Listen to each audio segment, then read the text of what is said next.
chadiko yogi tasmad yogi bhavarjuna. Means tyaga is not the highest thing. Abhav tyaga is actually offering one's result to Krishna. Abhav that is actually working for Krishna. Means you exist here to serve Krishna. We might appear as if we are karmis, but all the action is performed only so that we can perform devotion to Krishna.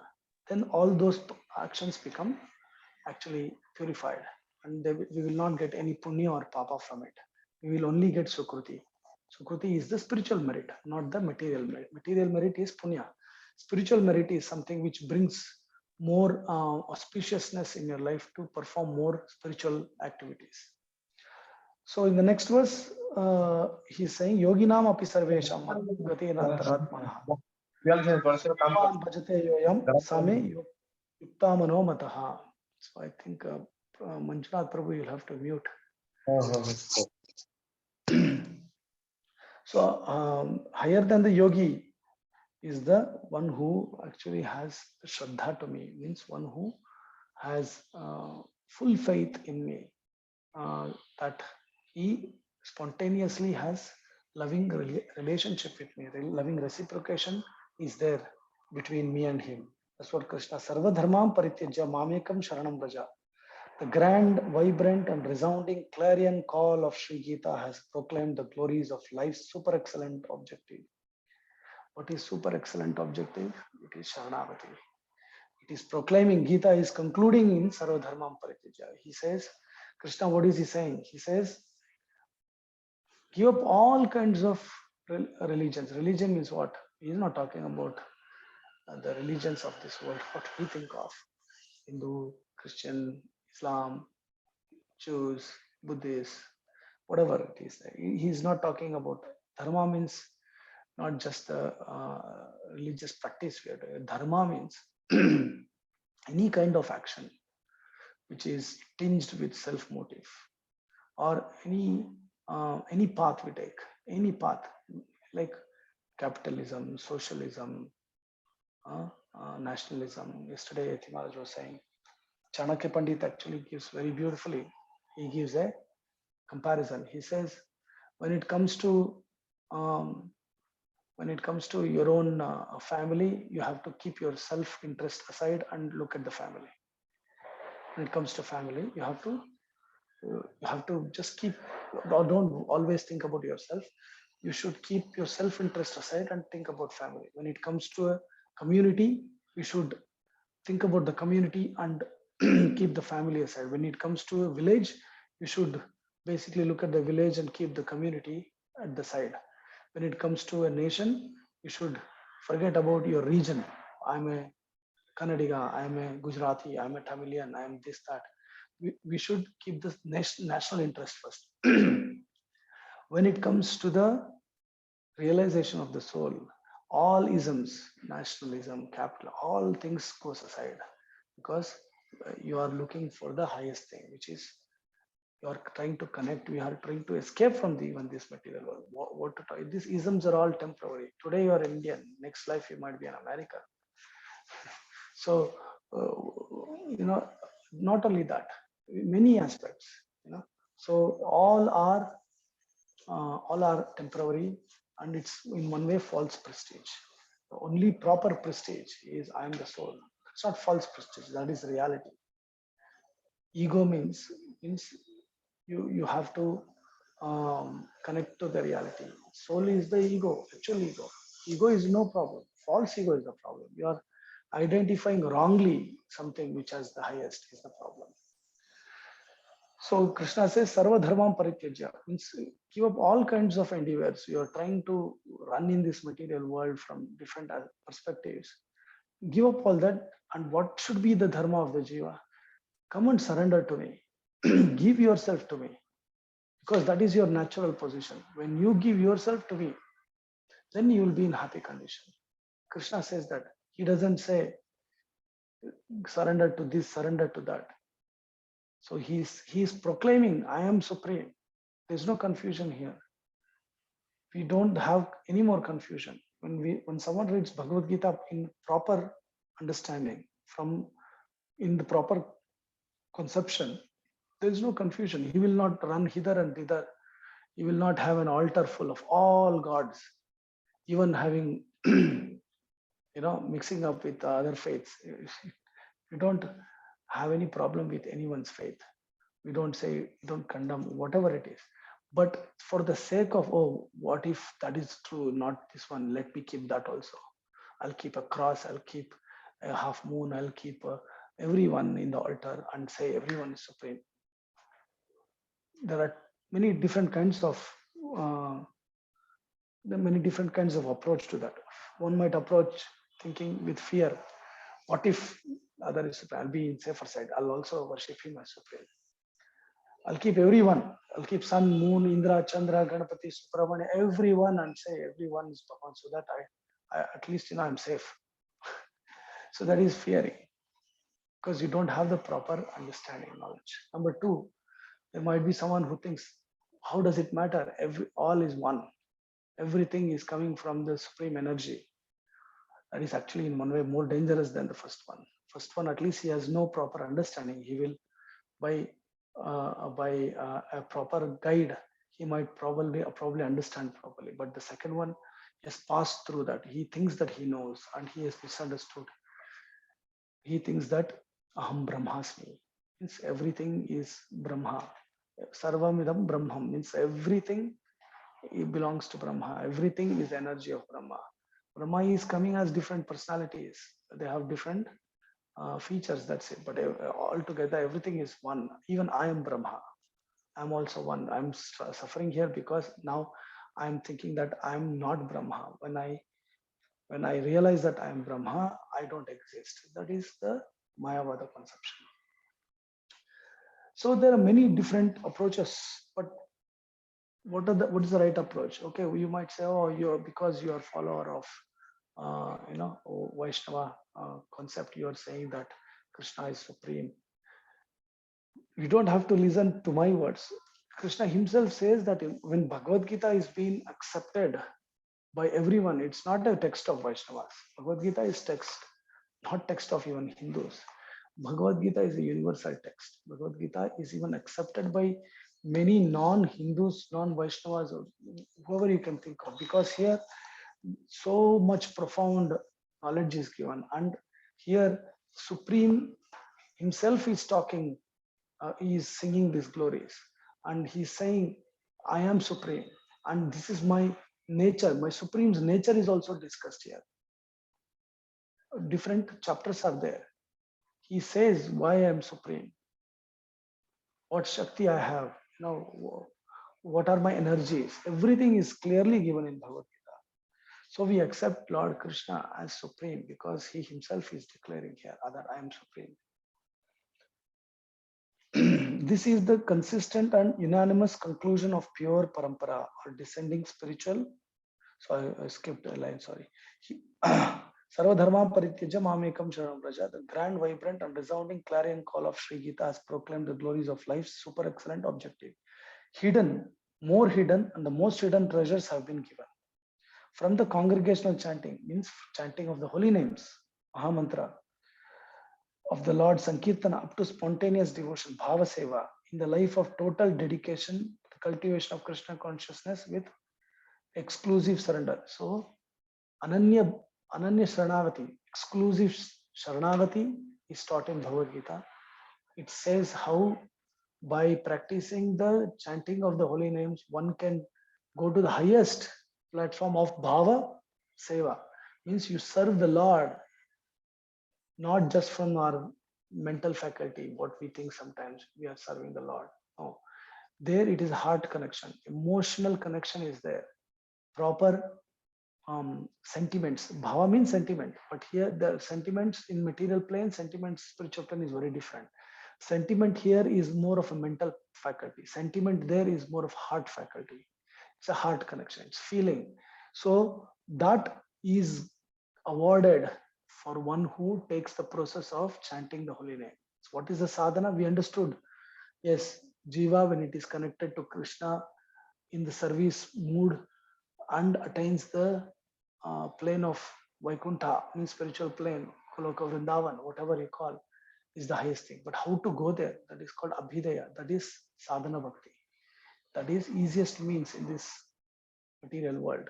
Easiest means in Kali Yuga, especially in Kali Yuga of this material world, is by taking the names of Krishna. Again, there are deeper and deeper truths of taking names of Krishna. But we start without asking much questions on why should we chant. We should start chanting and say, yes, I'm chanting the holy names of the Lord.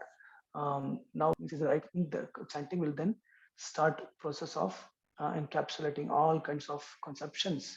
We should understand them. What is actually, then everything will come. As we start chanting and associate with sadhus, then we understand that proper quality chanting, what does it mean? Means how do we acquire the spiritual name? How do we chant the spiritual name? Because this material thing cannot actually produce spiritual sound. Then why do we chant? Still, it is recommended we start chanting, we start associating, and then the spiritual name descends on the tongue. So that is the process. This is the consistent and unanimous conclusion of pure parampara, or descending spiritual succession, as corroborated by the genuine followers of the lotus footsteps of Sri Chaitanya Mahaprabhu, the original Supreme Lord, who descends to deliver the fallen souls of Kali Yuga, this iron age of quarrel and strife. May this edition be an offering unto Lord Krishna. Swami B.R. Sridhar Maharaj, Sri Chaitanya Saraswati Mata. So Sridhar Maharaj has given us the reduction just in a couple of pages. So much is power packed. So I will not start the introduction of Prabhupada today because we only have 8 minutes. What I would say is I will try to recap Sridhar Maharaj's introduction, what we all looked into and things like that, just to do a recap for last 4 days of talking on Bhagavad Gita. So we started last Monday, Tuesday, Wednesday, we took a break of a couple of days. So before we go into the introduction of Srila Prabhupada, I would first of all ask if anyone has any question not related to this itself, whatever we discussed and read. Anything you have, it can be any question, anything. What is the benefits of reading Bhagavad Gita, of studying Bhagavad Gita, or how should we do it? Anything it can be. The newcomers, please do not hesitate. You can ask me. We still have a few minutes, so we can just look into that question at least. If not, I can start recollecting what we discussed. So I'll just give you a few seconds to think if you have any question, or if you have written down anything, we can answer that.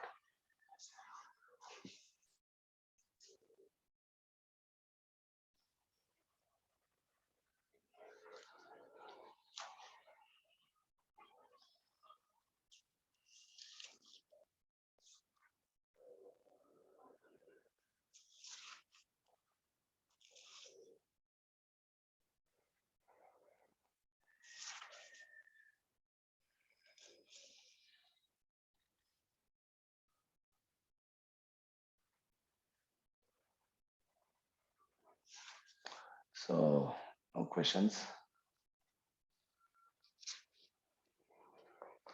Okay, so what we'll do is in next 5-6 minutes, we'll just try to recap, because tomorrow we will start Srila Prabhupada's Bhagavad Gita introduction. It is amazing. It's so elaborate. It has so many different things to understand before we look into the chapter 1, Sainya Darshana. Sainya Darshana is very interesting as well. It's just not, if you just look at as if it is setting a stage for Bhagavan to speak, it is true as well. But it is, see, as I said in the beginning, as we are recapping, we started by saying that Bhagavad Gita is actually a beautiful psychological text. It's a text of psychology.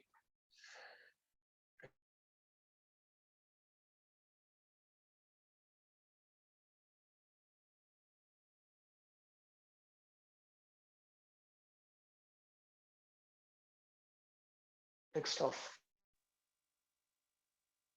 ಗುರುಗಳೇ cut ಆಗ್ತಾ ಇದೆ. How about now? Is it disconnecting now also? Is it not clear? I clear. Clear, yeah. So it is a text of psychology. Krishna is the biggest psychiatrist who is basically curing Arjuna, who is giving the biggest consultation, I would say, which is through Arjuna, he is giving all of us, the whole Manukula, is giving us a proper psychotherapy. Hmm? So the chapter one is nothing but, if we really look into it properly, observing the armies, uh, Sanjaya is basically trying to give the whole picture to Dhritarashtra. Dhritarashtra needs also some um, psychotherapy. So he looks into things in a very different manner, how his mind is affected, that we can see. So the psychology of Duryodhana we can see, psychology of Arjuna we can see. So what is the psychology of Duryodhana there? How he approaches Dronacharya, how he approaches Bhishmacharya, and what he talks to them. What is his mental state when he's particularly he's talking about a particular verse, when he's talking about that, when he names some names, what is the background behind it. All these things are very, very important to understand. It's not just we just read the shloka and oh, he's saying this many Atirathas, Maharathas are standing there. It's not just, yes, they are Atirathas and Maharathas, but why is he naming only them? What is the reason behind it? All these things we'll look into it from a very proper historical manner as well. What were the incidents behind those words? Even when Krishna addresses Arjuna in different names, so sometimes he calls him Dhananjaya, sometimes he calls him Partha, sometimes he calls him Gandivi. So many names Krishna uses on Arjuna in the whole Bhagavad Gita text. Similarly, Arjuna uses so many names for Krishna when he's calling Krishna or when he's talking about Krishna. Every name they use is for a particular reason. There is a reason why they use all these names and everything. So we look from that angle as well. But the whole undercurrent of Bhagavad Gita is going in one direction. We will look in one direction, that is taking us through Krishna Padashraya, taking us to the Sharanagati of Krishna. So that is what Sridhar Maharaj power packed in introduction. That's what we discussed in last few days. The position of Jiva, why we are here, who am I, and where do I come from, and that is Sambandha Gnan, that is Prayojana Tattva, what is my highest prospect, where do I go, means where do I find myself in the highest state. What is the highest state, first of all? So Raso Vaisaha means the all of full-fledged pleasure potency place. So what is the plane? Where do I go? How do I go? All these questions are answered in Bhagavad Gita. That's what we sort of discussed in last 4 days, right? So um, I'm really super excited to actually learn more on Bhagavad Gita and also talk about that to all of you. And if I can be of any help um, in this process, if you have any questions or anything at all, because we are learning this Bhagavad Gita not just to tick off a box that, oh, I have also read Bhagavad Gita. We cannot actually read Bhagavad Gita in one way. We can only get the mercy of Krishna. Then we can come to the plane of proper understanding and also to apply in our lives. It's all about application. How we see Krishna in the background, in everything, how we see ourselves going towards Krishna, how we harmonize Krishna conception and living it every day. That is very important. So philosophy should uh, just not be in theory, it should be in practice. So we should leave the philosophy. So that is what we try to So Shravanam is very important. When we hear more and more and more, it gives us more conviction, and through conviction, then we act. Change slowly, we change ourselves, how we see things. It's all about acquiring proper angle of vision. So when we start seeing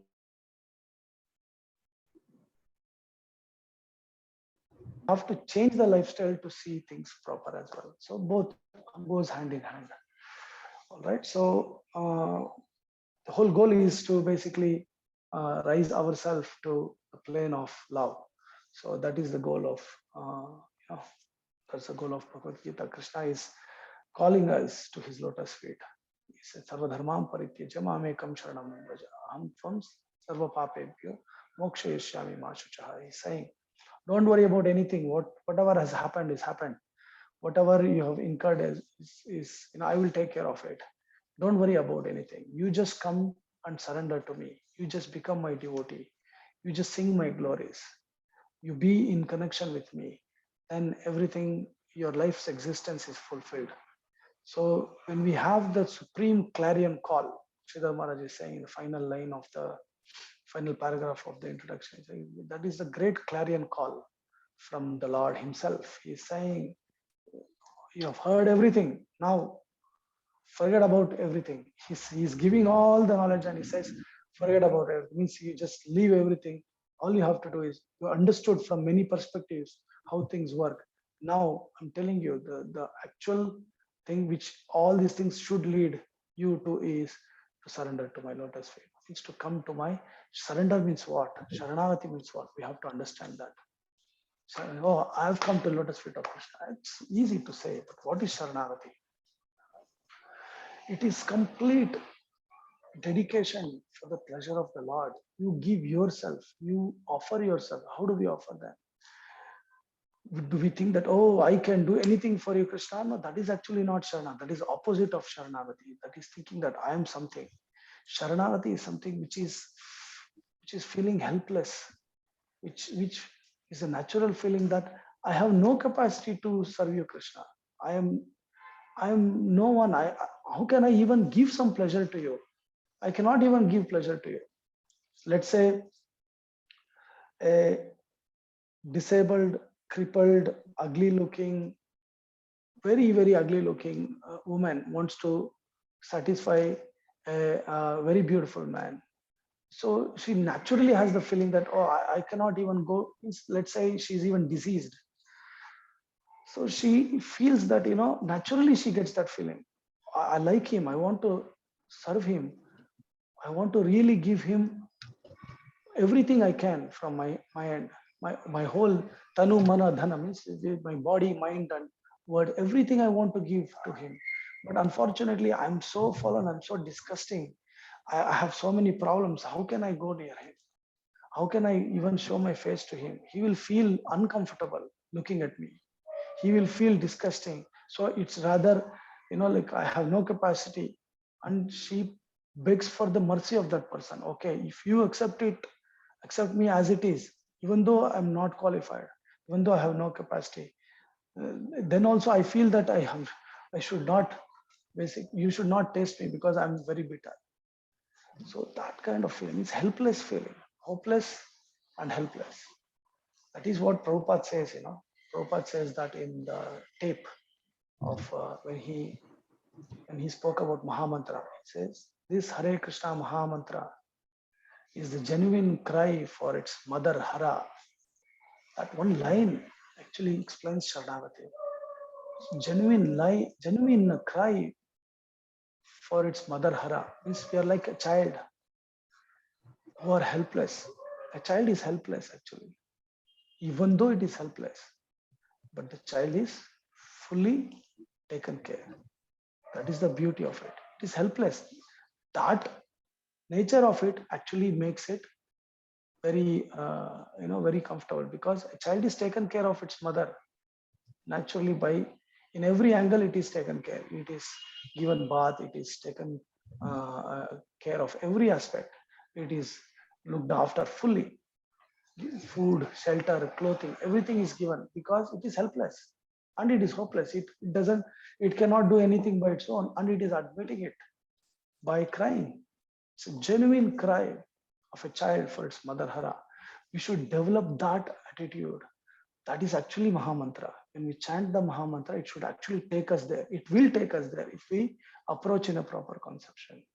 So, Sharanagati, surrender, means it's nothing but taking us to that feeling of that humility should come in us, making us feel that I have no capacity to serve you. I'm no one. But we might all feel that, oh yes, anyways I'm fallen.